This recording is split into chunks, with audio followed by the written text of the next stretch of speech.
P T I رہنما علی محمد خان نے کہا ہے کہ ان کی جماعت مذاکرات کی بھیک نہیں مانگے گی۔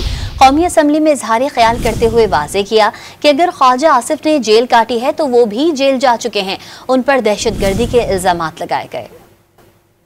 میں نے بھی کبھی یہ بات اسمبلی کے فلور پہ نہیں کی، لیکن آپ خواجہ صاحب نے بات کی ہے تو میں بھی کہہ رہا ہوں، ہم نے بھی جیل کاٹی ہے، جواں مردی سے کاٹی ہے۔ کیا پاکستان بنانے والا علی محمد، کیونکہ اگر میرے دادا یا آپ کے نانا نے پاکستان بنایا تو ہم نے بنایا، کیا وہ سیکرٹ ایکٹ یعنی پاکستان سے غداری کا مجرم ہوگا؟ کیا وہ دہشت گرد ہے؟ وہ مردان جس نے مجھے 3 بار عزت دی، اس وقت 2 بار پاس ہوا تھا۔